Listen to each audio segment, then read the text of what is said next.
पर आया था और आज जिस परिस्थिति में हम बैठे हैं, मुझे लगता है यहाँ पर बैठे हुए सभी सदस्यों के लिए ये अपने आप में एक ऐसा नेतृत्व है जिससे हम सबको प्रेरणा लेने की हमेशा जरूरत रहेगी।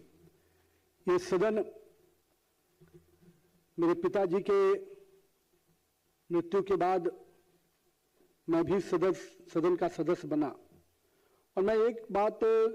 कई अवसरों पर कहता हूं अध्यक्ष जी,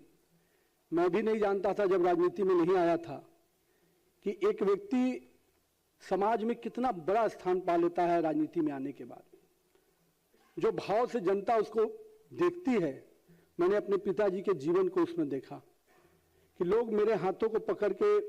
मिलते थे, रोने लगते थे, तो मुझे लगता था कि मेरे पिताजी ये सामने वाला व्यक्ति क्यों इतना भावनात्मक हो रहा है। मैं नहीं जानता था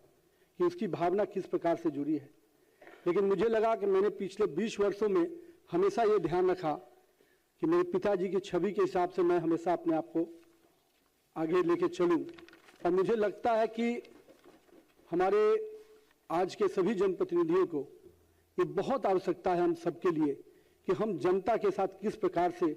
उस लगाव के साथ जुड़े, उस भावना के साथ जुड़े, ताकि जब हम नहीं भी रहे, हम जब हमारे काम की बातें हों उस समय भी हमारे प्रति उनकी वही भावना रहे, तो नहीं हमारी राजनीति में एक सही रूप से सफलता तब मिलेगी जब हमारे नहीं रहने पर भी लोग उस रूप से हमें याद करेंगे। सब लोगों के साथ मिलकर जब काम शुरू किए और मुझे लगा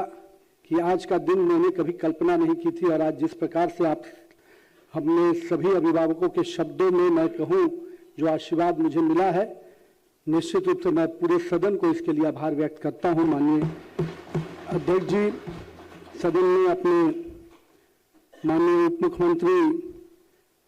आदरणीय सम्राट चौधरी जी, माननीय उप मुख्यमंत्री विजय सिन्हा जी, अपने वरिष्ठ मंत्री आदरणीय विजय कुमार चौधरी जी, हमारे सभी दलों के नेता हमारे आदरणीय सरवीन कुमार जी, हमारे लोजपा के राजू तिवारी जी,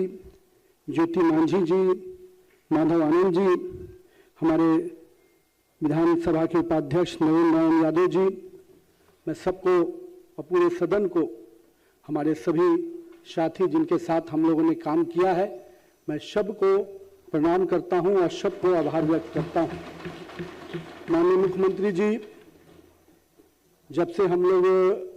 सदन में आए तब से इनको काम करते देखा और मैं मानता हूं कि राजनीति के दृष्टि से जो नए लोग आते हैं राजनीति में, जहां एक और अपनी पार्टी के विचारों से हम लोग आते हैं और वहीं जनता के बीच में भी एक मत लेके आते हैं और जनता का मत जब मिलता है तो कई मुद्दों के साथ हम उनके से जुड़ते भी हैं, लेकिन उन मुद्दों के साथ अपने विचारों के साथ आगे बढ़ने का जो कला यहाँ पर सीखने को मिलता है सदन में आने के बाद, कि कैसे हम अपने विषयों को भी उठाए, अनुशासन की गरिमा को भी रखे और साथ ही साथ ये भी कह सकते हैं कि अपने जनता की आवाज बनकर भी हम बैठे। तो कहीं ना कहीं इस पूरे तीनों विषयों को साथ में लेकर एक विधायक के रूप में हम यहाँ बैठते हैं और यहाँ से सदन की भी गरिमा कैसे बढ़े इसकी भी चिंता करते हैं। मैंने मुख्यमंत्री जी को कई अवसरों पर देखा है। 2006 में मैं पहली बार विधायक बना अध्यक्ष जी, और तब से लेकर मुख्यमंत्री जी ने किस प्रकार से पूरे बिहार की छवि को, अभी चर्चा विजय चौधरी जी जिस शब्दों का कर रहे थे, हम लोग भी बिहार से बाहर जाकर पढ़े हैं और उस पढ़ाई लिखाई करने के दौरान